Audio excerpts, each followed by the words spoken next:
In the last stream, we were working on fully automating the fourth tier of Technium, that being the ultimate Technium Ingots, and I'm happy to report that now, between episodes, this has been chugging along, and we've got 64 ultimate Technium Ingots, as well as another 64 backed up in the item hopper, a third lot of 64 banked up in the advanced crafting table here, and we have enough of all of the resources to craft another 64 should we need to. And so I think we're pretty much set in terms of advanced ultimate technium, and it's kind of a testament to our automation setup that all of this came together quite easily in the last episode, and it has all been chugging away even without any speed and energy upgrades in any of these Mekanism machines.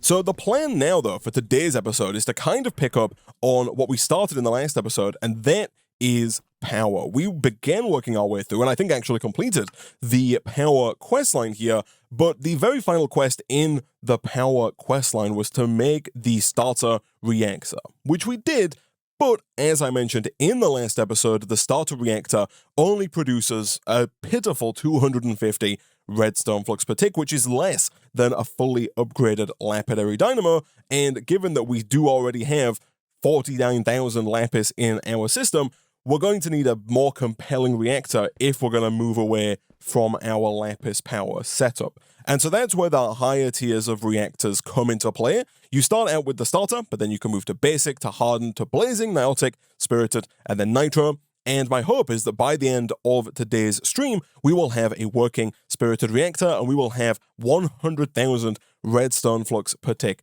to play with. So in the last episode, we did make the hardened reactor here, and the limiting factor on upgrading to the blazing reactor was, of course, these blazing crystals. Between streams, I have gone ahead and made more of these blazing crystals. Essentially, I made like 4 or 5 stacks of the flux coils, these guys right here, and just threw them into our pulverizers, and then those slowly crushed them away until they produced enough blaze powder for me to put into this chest. And of course, in the last episode, we did also set up some automation here to allow us to automatically convert any blaze powder that we put into this chest into blazing crystals.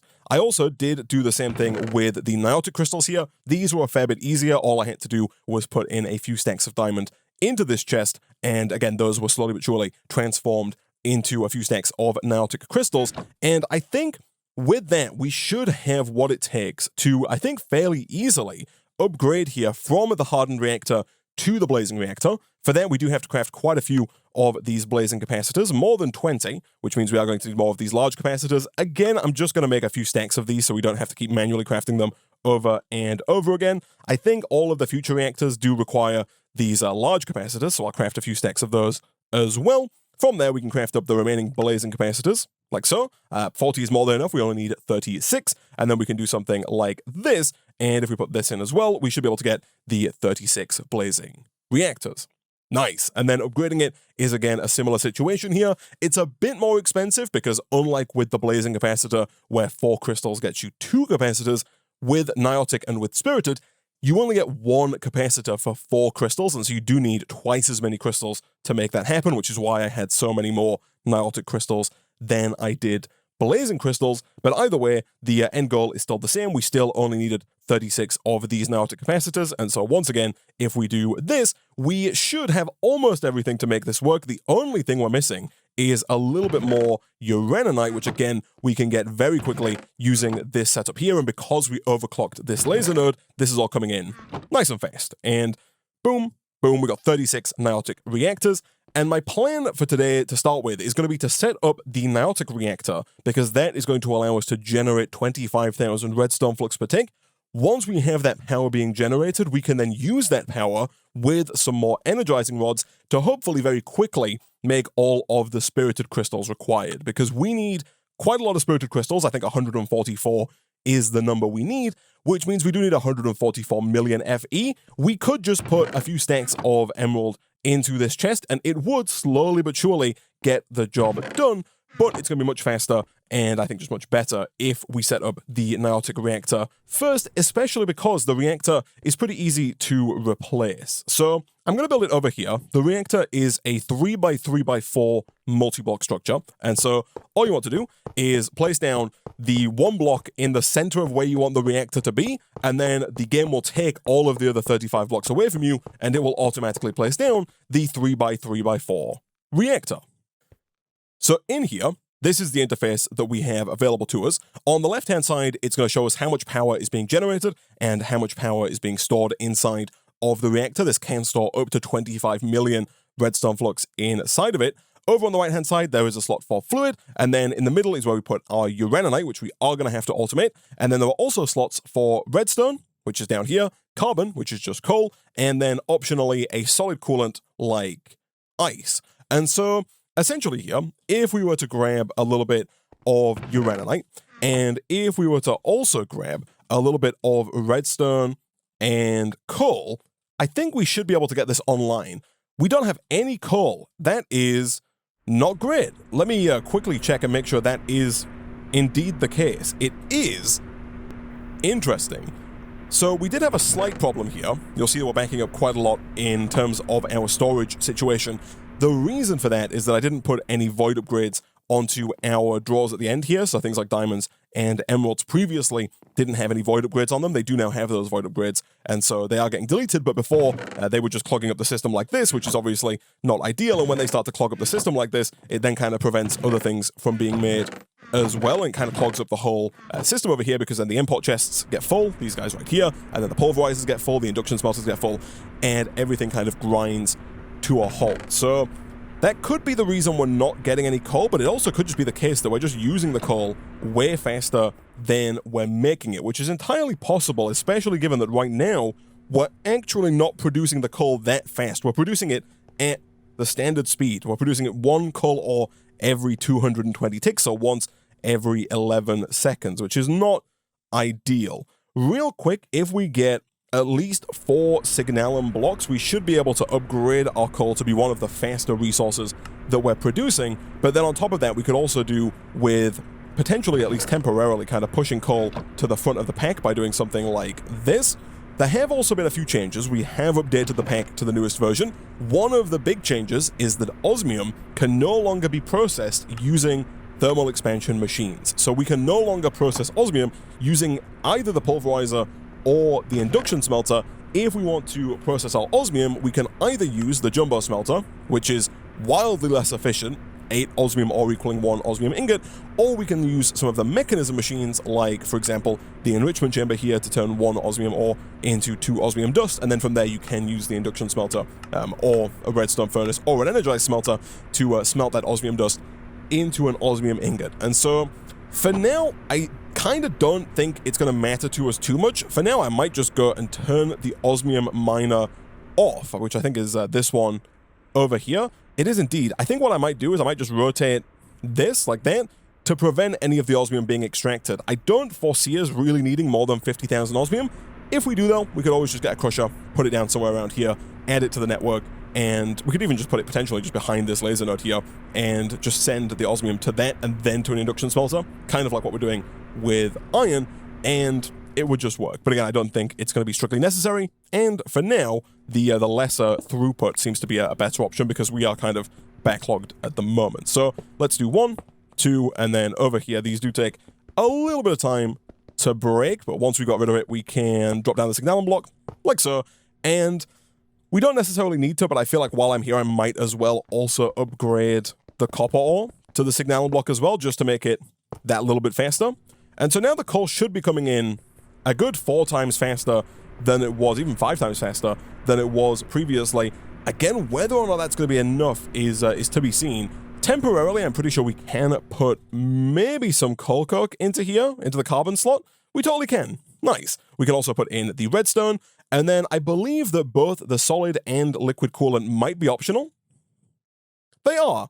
However, the reactor just produces less power if you don't have those things in. So you'll see right now we're generating about 1,000 redstone flux per tick, and that's going down as the fuel depletes here. But getting water into here shouldn't be too difficult. We can do the exact same thing that we did over here. We just need to get another aqueous accumulator, which thankfully is a very easy machine for us to make at this stage of the game. We have everything apart from the redstone server, and of course, as we learned before, we do need something like a fluid duct here to extract that water, and a server to pull that water into the fluid ducts. And then the final thing, really, is just getting some water. Oh, never mind, the Twitch chat is telling me something that I did not know, and that is that you just need 1 bucket of water. Apparently, you don't need to actually, like, fill it continuously with water. Interesting. So if I were to go ahead and grab a bucket of water out of the aqueous accumulator, can I just put that into here? I totally can. And I guess at that point, it just doesn't actually use the water. It just uses it as a coolant. Interesting. Okay. I believe the more fuel you have in here, the more power you'll make. You'll see we're now producing 17,000 redstone flux per tick, which is definitely a nice upgrade over what we saw previously. Now, in previous versions of Thermal Expansion and Thermal Dynamics, the flux ducts had different tiers to them that could carry different amounts of power. I've been told that in this version of Minecraft, the flux ducts can transfer an infinite amount of redstone flux. If that's true, that's kind of crazy because they're super cheap to make, but I'm willing to give it a try. If we run some conduits like this, or some flux ducts, I should say, from the reactor, these are now capable of pulling that power from here, and essentially all we're going to do is we're going to move our energizing rod. We're also ideally going to look at upgrading that energizing rod, which I think should be fairly straightforward, given that we did make some extra neotic capacitors. This can now transfer 10,000 redstone flux per tick, as opposed to the 4,000 redstone flux per tick we were doing a second ago, and what I'll do is I'll put that here, and actually I'll get rid of this and this. I'll put down a few more flux ducts like that, just in case we do decide to add maybe like a second or third neotic energizing rod. And then from there, all we really need to do is kind of move over this pre-existing system, which should be very straightforward. We'll put the orb right about there. We'll put the chest, which we should be able to shift right-click, right about here. And then the tricky part is just making sure that we put the right cards into the right side of the laser node when we move it. So I want this one and this one on my left. They're going to go into the side that faces the orb, and then this one and this one are going to go into the side that faces the chest. I probably should have done that the other way around because it's kind of flipped on how we want it here. Essentially, in here, we want these two, and in here, we want these two. So now, if I were to grab, let's say, 4 stacks of emeralds, and drop all of those into this chest, that should start producing yet more of these spirited crystals, and it is going a good deal faster, almost twice as fast, or just over twice as fast, I should say, as it was previously. And the added benefit now is that we can take this one step further, because I think we have everything that we need in order to get another neotic energizing rod. We start at starter, we can then upgrade to basic, we can then upgrade to hardened, we can upgrade to blazing, and we can upgrade to neotic. Nice. And that's one of the benefits of kind of overmaking those capacitors earlier in the pack. And so now if we add this down, it's also going to start working, and these two combined are going to be outputting 20,000 redstone flux per tick, which is about what this reactor can produce. And so I think this is probably going to be about as fast as we can make it with our current setup, but it's going pretty quick, and I think it should be done in a fairly reasonable amount of time. Real quick here, the Twitch chat is right in that we should turn on auto mode. The reactor will stop when it is full and start when it has less than 70% energy. If you leave this off, I think the reactor will just keep burning the uraninite, whereas if you turn that on, it will produce power until it gets to over 70%, and then it will only turn back on again when it kind of falls below the 70% threshold in terms of the amount of power stored. Now, while we wait for this to do its thing and create all of the spirited crystals that we need, as I alluded to earlier, we are now on a new version of the mod pack, and I am now happy to report that finally the compacting drawers are working as intended. And so if we take, for example, an iron ingot here and we place that iron ingot into one of these compacting drawers, it makes the iron ingot available in both nugget, ingot, and block form. And so what I am thinking here is that I would like to kind of move all of the resources out of these storage drawers into these storage drawers, right? That's kind of my hope. Now, if we're going to do that, there are 2 ways we could do it. The first way is that we could just grab the drawers one by one and stand here and just not do that. We could grab them like this, take them upstairs, and then do this where we kind of just shift click and try and take out thousands and thousands of ingots one at a time and then put them into the new drawers. That would work, but would be painfully slow and is probably not the best idea.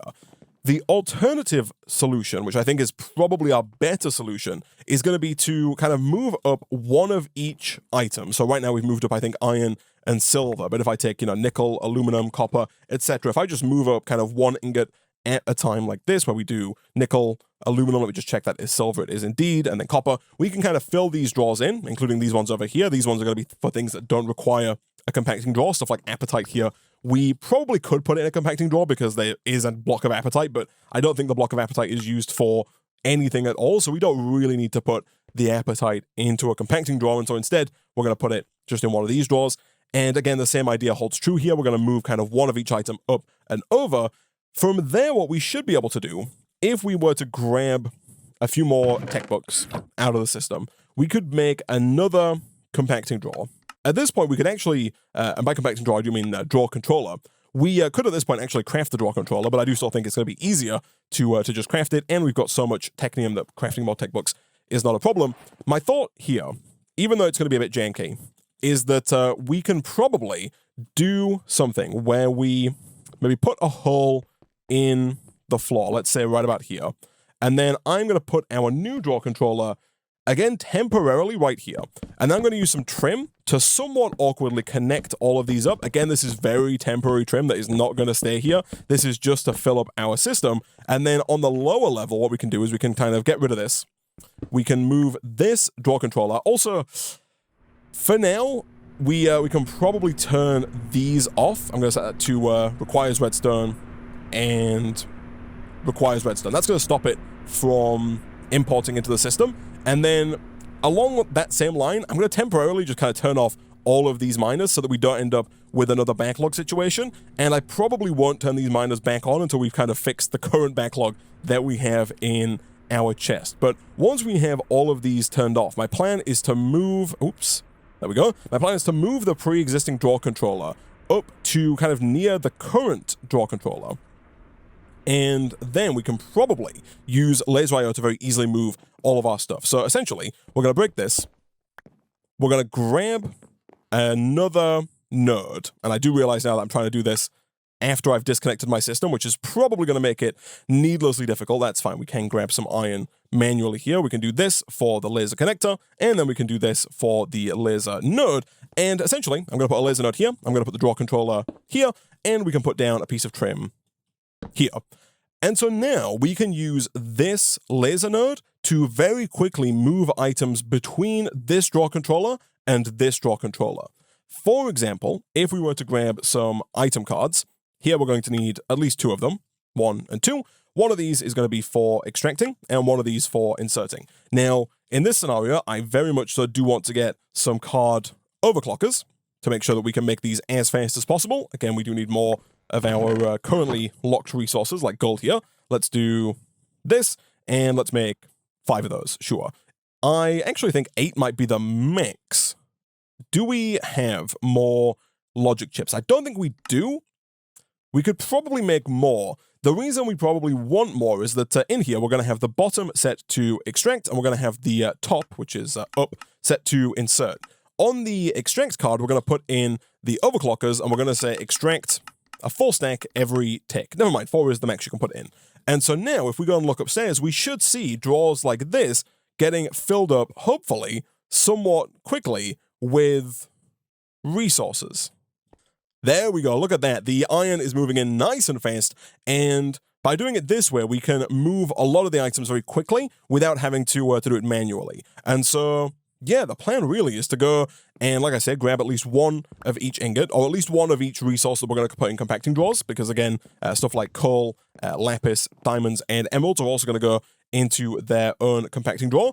We do somehow have a compacting drawer for apples here, which was not intended, but is also not the end of the world, really. But we can do this, we can do this, we can do this. We do ideally want to get some coal. I have a feeling we might have some backed up in one of these enrichment chambers, potentially over here. Never mind, I guess we've been out of coal for a little while because we are starting to lose steel as well, which is is not ideal. Again, this is all gonna slowly but surely process what it needs to process. We do have some coal in here, and so I can very quickly just assign the wall. But yeah, we're gonna go through and we're just gonna move everything from the lower platform here up to the new platform.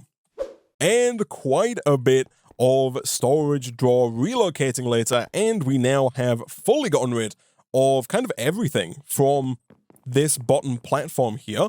I've moved all of the stuff up into their respective drawers. I've gotten rid of that horrible trim along the middle. I have moved our diamond chests up to the top, and I've also made even more diamond chests to allow us to store even more stuff. Before we just had the 4, now we've got 6 on each side for a total of 12, and we've hooked everything back up. So we have our storage request table in the center.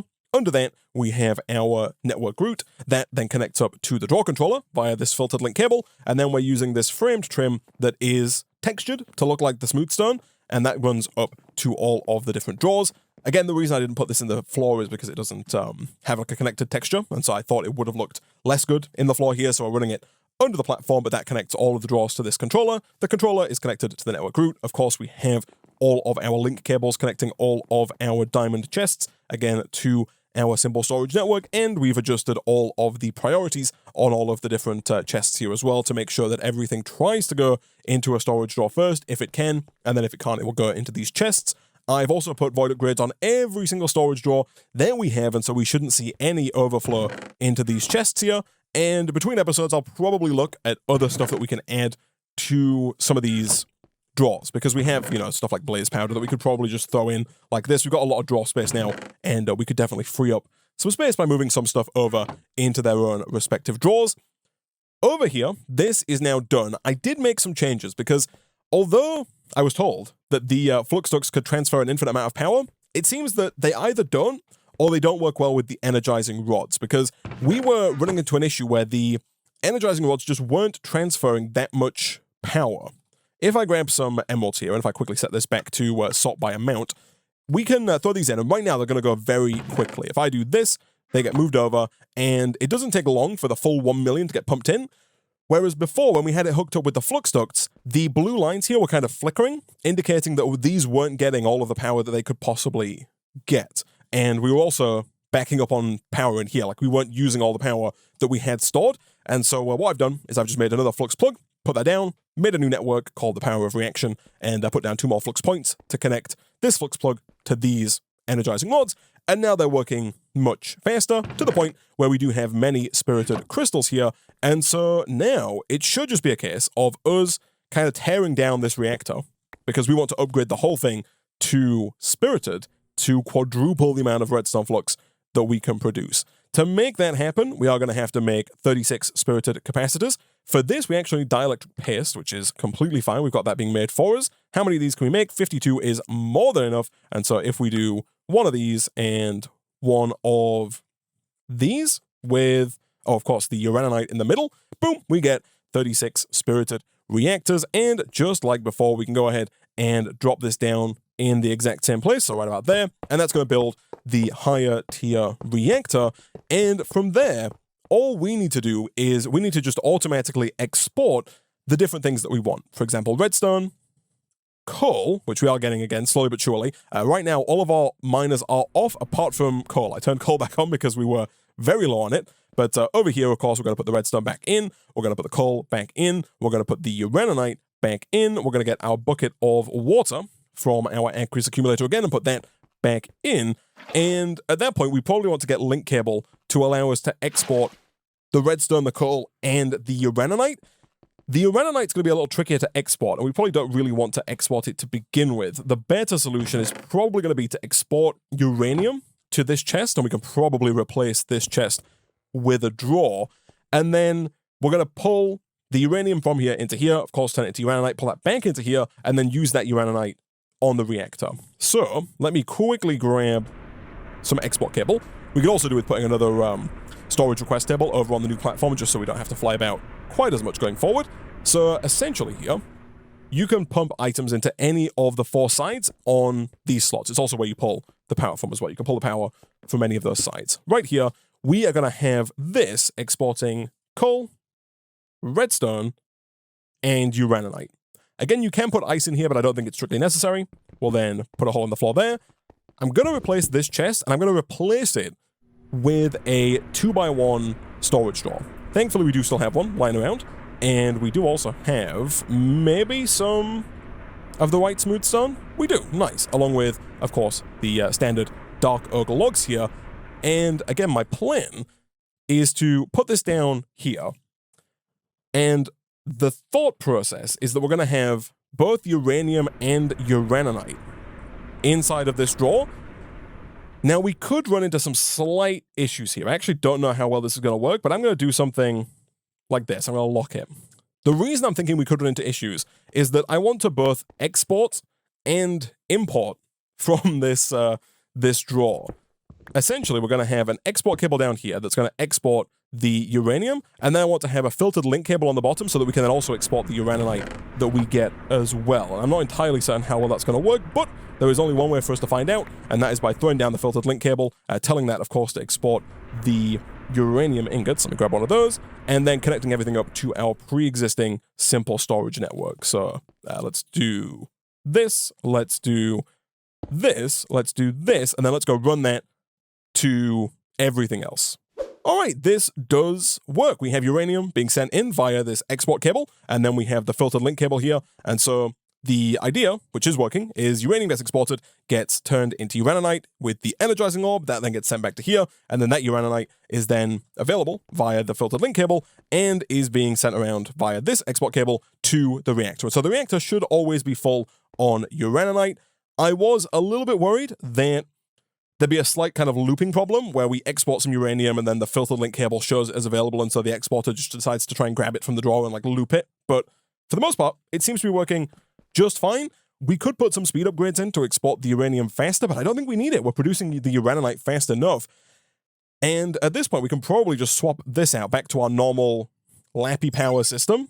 We could also, if we wanted to, have gone around and, you know, kind of just swapped all the other flux points, but I think it's going to be easier to just swap these three than going around the base and swapping all the rest. And now everything in the base has access to that reactor's power. And at this point, we can probably go ahead and kind of decommission these lapidary dynamos, because we should be producing approximately 100,000 redstone flux per tick with this spirited reactor. It says 60,000 right now, but I think that's because it's off potentially. Even if it only does produce 60,000, that's not the maximum. You definitely can squeeze more out of it, but it's still way more than we currently have, and it's probably way more than we're going to need to finish the pack, because there's only 2 more sections of the quest book left, and unless there's some crazy power dump that I'm not aware of, I don't foresee us needing over 60,000 redstone flux per tick. But we'll see.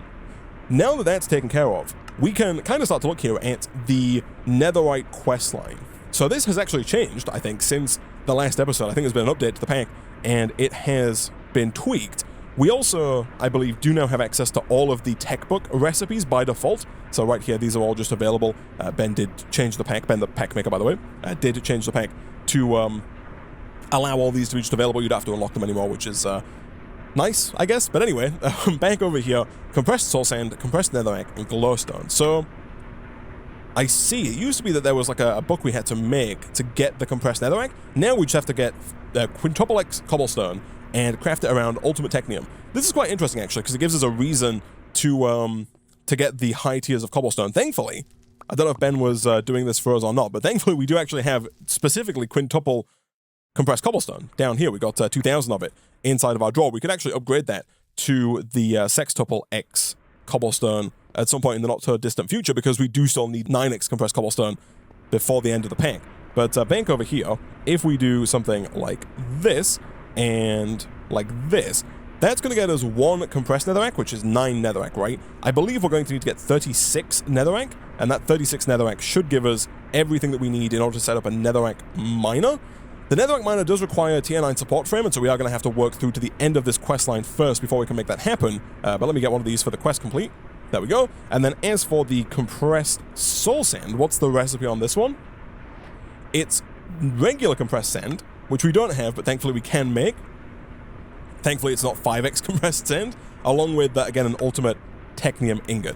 Did I not put a filtered link cable on the ultimate technium? I did not. That is my bad. Let me quickly see if we have another one. We do not. That is fine. We can quickly, you can't type in Flink, Isaac. That does not work for filtered link. Let me get a stack of droppers, and then let me get some more network cable. Again, we'll make as much of it as we can, which apparently is not that much. And then we can do something like this. Nice. And that's going to allow us to hopefully connect that up somewhat easily to our system, which will just make crafting that little bit faster in the future. Boom and boom. So now back over here, if we once again try that craft for compressed soul sand, boom, we get it. Nice. Again, we're going to want more than that because we want to be able to set up an automated miner for soul sand and netherrack, I assume, and that only gets us 9. The glowstone here is made with ultimate technium and then lava bottles. Again, actually surprisingly fine. The fact that we have put in the effort to automate all of this stuff is really helping out here. We need 1, 2... Oh, we don't have any? We're fully out of lava bottles, eh? That surprises me. Wait, are we out of lava bottles? Oh, we are out of lava bottles, but that's only because we've set up our system in such a way that it only ever keeps 1 stocked at any given time. Thankfully, we do have 64 up here. So 5, 6, 7, and 8. Fantastic. Let's get the first bit of glowstone. You do get 45, which is an odd amount. Can you set up a glowstone miner? You totally can, and it only requires tier 8 support frame, which is actually a support frame that we have. And so we can go and drop this down basically right away here. I was going to put something there. I actually have no idea what in the world I was going to put here. Stone? I might have been thinking about getting a second stone miner. That would make a lot of sense, actually. I think my thought process was that we could set up another stone miner, because right now all of this stone is being smelted into smooth stone. And we do sometimes need regular stone, but it looks like for the most part, the regular stone that we already had in here has kind of just been doing the job just fine. And so for now, let's just go and put our glowstone miner, I guess, over here, because we do already have the tier 8 support frame down. And again, not too long later, we now have our glowstone miner up and running with a filtered link cable connected to the door to give us access to this glowstone as and when we want it. And unfortunately, we can't craft it down, so it wouldn't work in a compacting drawer, but I assume we could break it if we wanted to get glowstone. Yeah, we totally can. And I assume we could also maybe pulverize it if we wanted to as well, if we wanted to automate the production of glowstone dust. Again, not too sure if we'll need that just yet. I guess we'll find out as we push further through this quest line. So next up, it wants us to make nether brick. Nether brick is obviously easy enough. We just take standard netherrack and run it through a smelter. We do, of course, have our basic smelting factory here, which we can use to make this somewhat quickly. Of course, this is one of those situations where speed and energy upgrades would be quite useful. Can I make 8 of these? I totally can. And then the energy upgrades might not be necessary, given the fact that we do have quite a lot of power now, so it's quite possible I could just throw all of these in. Of course, that does use 6,000 redstone flux per tick, but at the same time, we're producing 60,000 redstone flux per tick, and so I feel like we might as well try and use some of it. Of course, the trouble is that this is not connected to that. Like, it's there's no flux point here, and so if we wanted to get that full speed, we would have to move this over to our flux points over there, or put another flux point on this machine. Either way, we've got 45 nether brick, and the netherite scrap here is made with nether brick and soul sand. I see. That seems very doable. We do have soul sand, which made some, and we can craft that with the nether brick. That gets us netherite scrap. I have a feeling we're going to need quite a bit of it. Then, the ancient debris can be made with basalt and netherite scrap, and the netherite ingots can be made by the standard recipe of using 4 gold and 4 netherite scrap in an induction smelter. Now, I think the ancient debris is going to be the place we want to go first, because this can be mined, and then we can use the induction smelter to make netherite scrap automatically. And so we need to get 36 ancient debris. If we're going to get 36 ancient debris, that means we have to get 144 netherite scrap. We make 6 at a time, which means we need to do this 24 times. 24 multiplied by 6 is 144, so we need 144 nether brick. And we also need about a stack and a bit, maybe 72 soul sand, which should be pretty good. Basalt is an interesting one, though. If we want to get basalt, we can craft it with compressed stone and ultimate technium ingots. Interesting. Thankfully, we only need to do this once, but I don't know if we have that much stone, chat. How much stone do we have? We've got quite a bit of stone, actually. Whether or not we're going to have enough is a different question, but let me quickly clear my inventory a bit, and let's see if we have enough. Alright, so I put some stone in. We obviously have access to the stone downstairs as well, and we're going to need quite a bit of compressed stone that we can then craft down into double compressed stone, and then we want to craft that down into triple compressed stone. Wait, is that right? It is right. We need a lot of compressed stone. So it's like 700 compressed stone, I think. 9 times 9 is 81, times 9 is 729. So it's 729 stone per block here, and we need 8 of those. So we need 5,832 stone in total. So I think we're gonna have to do maybe 2 things. We can leave this one here. This one's already got ruby caps. It's already going quite fast. Down here, of course, we can go ahead and set up that second stone miner that I was planning on setting up anyway. And then utilizing this, we can maybe throw down some signalum caps to try and just maximize the amount of stone that we're producing. And then while we're waiting for the stone, we can go and get the netherite smelted up, because that seems like it's going to be doable without this stone here. So signalum-wise, we've still got basically none. That is not ideal. What is our limiting factor on signalum here?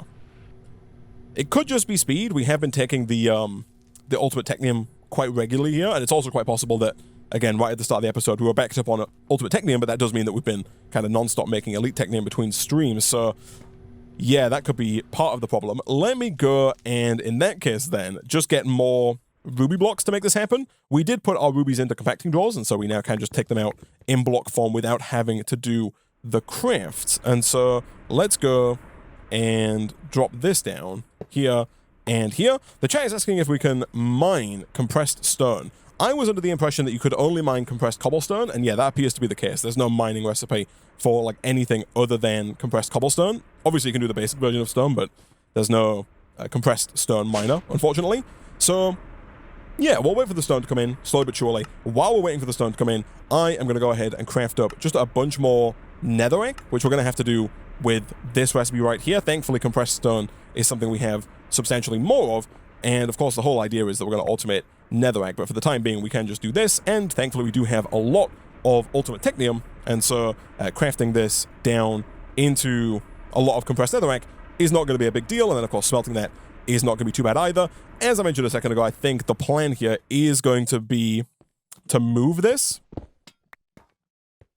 all the way over to here for now, because then we can put these in, and they're going to run at full speed, and they're not going to be power limited because we're producing more than enough power.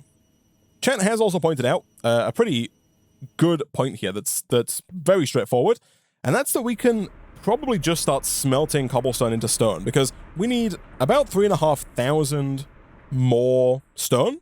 We got about 600 here, but it's coming in fairly slowly. 595, 596, 597. It's pretty slow. Same down here. We've got like 70 or something down here, 90 at this point, but it's still not coming in particularly fast. Whereas if we just take some of our cobblestone, we can obviously decompress some of that cobblestone down into regular cobblestone, and then we can just whack that into our smelting factory over here and make it... Wait, you can't smelt cobblestone into stone? You can't. Ben has done us again. Interesting. Fair enough. That makes complete sense. You can do it in the jumbo furnace, which is interesting, but you can't do it in a smelting factory. Huh. Interesting. All right. In that case, then, it's back to the old time in a bottle on the miner scenario, because here we can just do something like this. We do have, or we did have, like, closer to 9 hours, I think, inside of our time in a bottle here. It might still take a little while to get up to 3,500, but it shouldn't take anywhere near as long. And we only need 9 hours in here, right? So we can probably go all the way up to, like, 128x. Maybe even 256x, you know. That did take, like, an hour off our time in a bottle here, but it's coming in much faster. I don't think you can go to 512x. You can't. You can just stay at 256x, but that is substantially faster, and should get us to 3,500 fairly quickly. We might have to do that like once or twice more, but that should be fine. And then from there we can go ahead and just craft up the 8 triple compressed stone, and even more time in a bottling later, we now have the triple compressed stone, and we should now be able to craft up 64 basalt. And with that, we're almost good to go on making the ancient debris here. We just need to get more soul sand, right? Which should be pretty straightforward. I'm assuming we've got a decent amount of sand. I'm hopeful that 2,000 is going to be enough here. We need to get just a ton of this stuff, and then we need to make a bunch of soul sand. Fantastic. That might be enough. We'll find out. From there, we can use that alongside the nether brick that we smelted up to make a bunch of netherite scrap. And once we have a decent amount of netherite scrap, we can then use that to make the ancient debris. Again, I think we do have enough here, actually. Let's do this. 49 is more than enough. And thankfully, this just requires, again, the tier 8 support frame. And we've already got more than enough here to actually get this set up. And so for the maybe 100th time this series, let's get yet another miner down. And boom, we're now making the ancient debris automatically. And we can now extract that up around into our ore processing system. Up here, we want this to go directly over to the induction smelter side of things. And so for that, we want to go to this guy and add in the ancient debris, like so. That's going to send it around to this side, and it should hopefully start making some netherite scrap. Do we still have some? We do. We should definitely go and add this to our wall over here. And now, we need to process this further. We need to turn this into netherite. And I think the best way for us to do that is going to be with the induction smelter. You can use the metallurgical infuser here. And the metallurgical infuser is going to be more efficient on the gold front because you can use enriched gold, which is just 1 gold for 8 gold inside the metallurgical infuser. So you can get more netherite dust per gold, but then you only get 1 netherite dust, and you do have to then smelt that netherite dust in the jumbo furnace, and I don't really want to have to reset up the jumbo furnace, whereas if we just get another induction smelter, we can export gold and netherite scrap and produce the netherite that way, which I think is going to be the superior way for us to do it. For that to work, we need 1 more blast furnace, which we have the ability to make, and 1 more machine frame, but we are now finally out of electrum gears. I made a bunch of these at the start of the series, but we have finally managed to just completely run out of those. Let me do a quick one of these, and then I assume that's full up. It is indeed. That's fine. Let's also do, I guess, a quick one of these to make that just a little bit faster. And once we have 16 of these electrum gears, we can then take those out, and we're going to be set for, hopefully, a good few more machine frames to come. And the next question is, where do we want to put this induction smelter? I think we can probably try and nestle it in over here somewhere, simply because we already have the space. For example, if we were to just put it down, maybe like right about here, we want to export both gold and netherite to this induction smelter. There's no need for a stock upgrade here. We can just keep sending it all until it's full. That's going to be completely fine. We are going to need to get more network cable, though, because we're running very low on that. Thankfully, now we do have more stone available, and our iron is backed up quite nicely. You'll love to see it. And so let's get you connected up over here. Let's, of course, also make sure that the bottom of this is set to input, and we'll set the top to output, like that. And then we'll put a drawer on top for the final netherite, and then we'll just put a link cable on that to fully connect all of that up. So we'll do you here, and then down here, we want to export both netherite scrap and gold.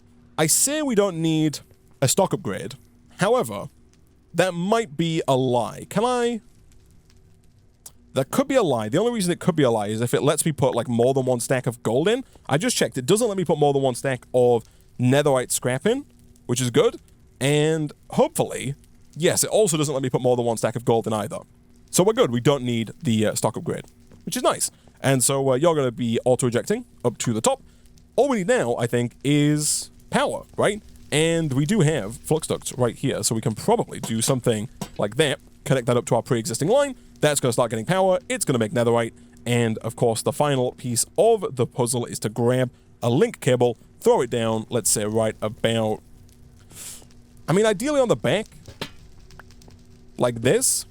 But if we do that, we have to put this here, which is fine. But then we've still got to run this kind of underground, which is not great. So I guess what we'll probably do then in that case is move this back to here. And I might just put it here in that case. That's not much better, but we do already have a cable there. And that way we can kind of fill the floor in like that again. And we have netherite being made. I'm happy for that to go all the way up to 2048. I don't think we need to put a downgrade on that. Speaking of which, real quick, if we take some of that netherite, we should be able to make our first netherite block, which is the next quest in the quest line here. Not that I think we actually need a netherite block. I'm pretty sure that we just need the netherite in its kind of ingot form. And real quick, I need to do this to complete the quest. There we go. And we can then downcraft that back into netherite again. And now we can make the next tier of support frame, that being, of course, the tier 9 and almost final support frame. Does anything actually need the tier 10 support frame?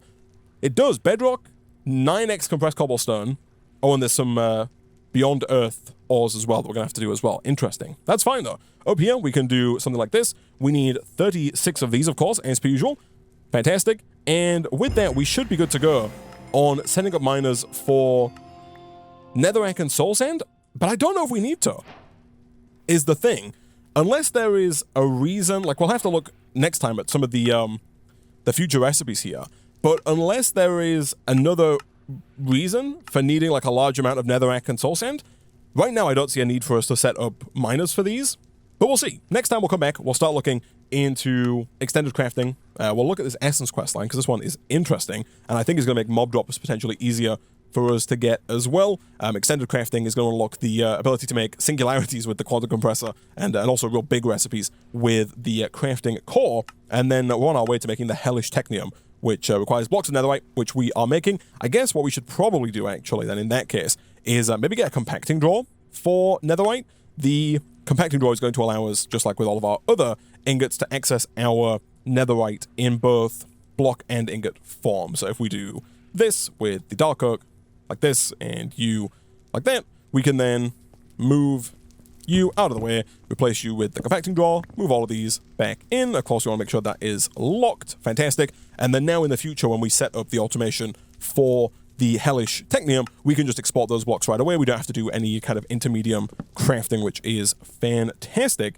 And yeah, someone asked if we can see the black iron recipe. I don't think we can until we unlock... Oh no, we totally can. It requires netherite and iron ingots. So we are going to need a lot of netherite going forward. Quite possible that we're going to want to look at upgrading this machine to be a bit faster. Also, gold could potentially be an issue. It's not an issue currently. However, I do notice that we are not exporting it. And that's because I didn't put it in there. That is my bad. Real quick, let me grab a gold ingot and let me throw that gold ingot into this exporter right here. That should hopefully bring that online. It totally does. But yeah, we can look at speeding up this induction smelter. We can look at speeding up the production of netherite scrap if that becomes an issue, although we do seem to be getting it somewhat regularly, although again, maybe we could look at speeding it up. That's fine. There's also a Technium singularity. Interesting. So that's what we need for the next tier here. So instead of just requiring one ultimate technium, we need 8 ultimate technium per hellish technium. Again, it should be fine. We've got ultimate technium automated, and so we're not really going to have to work too much to get that up and running. Soul sand is going to be needed, so I guess we are going to have to set up a soul sand miner. And so, you know what? Might as well do it. Let me take the soul sand we have. Let me quickly grab 1, 2, 3, 4, 5, 6, 7, 8 more soul sand there. So, 8 more compressed sand there, so we can make 1 more compressed soul sand. And we need 1 more. We need 36, not 33. That's fine. 1, 2, 3, 4, 5, 6, 7, and 8. Fantastic. Let's try that one more time. There we go. And then we'll craft that down. Fantastic. Let's go set up our 5th miner of the episode. All right, so this is all up and running, but it turns out it doesn't work. You'll see here it's not working, and that's not because I've messed up the structure.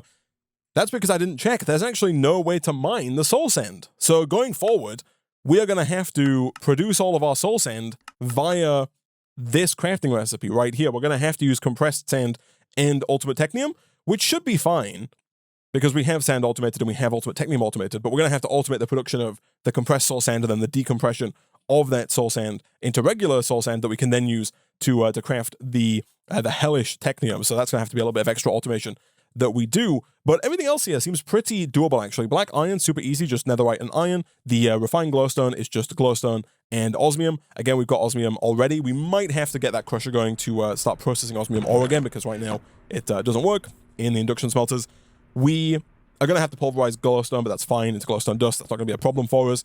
And yeah, after that, I think we're pretty much good to go. I think resource-wise, we kind of have everything we need to start producing the hellish technium. We just need to get the automation taken care of. And of course, in order to do that, we need to unlock the quantum compressor for singularities. And then the essence here, I don't think is strictly necessary for the completion of the quest line, but we are going to have to unlock it in order to get the tier 10 support frame that we need to start getting more of the space ores required, I believe, for the voided technium, which is the second to final technium in the pack. But as always, chat, those are problems for future Isaac. For now, I'm going to go ahead and wrap up this episode of Techopolis just as soon as I turn all of these back on, because I think we should now be at a point where we can run our ore processing system again. Hopefully we've not got too much of a backlog. hopefully everything works as intended, but I don't want to come back to no resources because everything is, you know, has just stopped working because we've run out of resources. So we'll turn all these back on. Fantastic. All right. And as I was saying, I'm going to go ahead and wrap up this episode of Techopolis 2 there.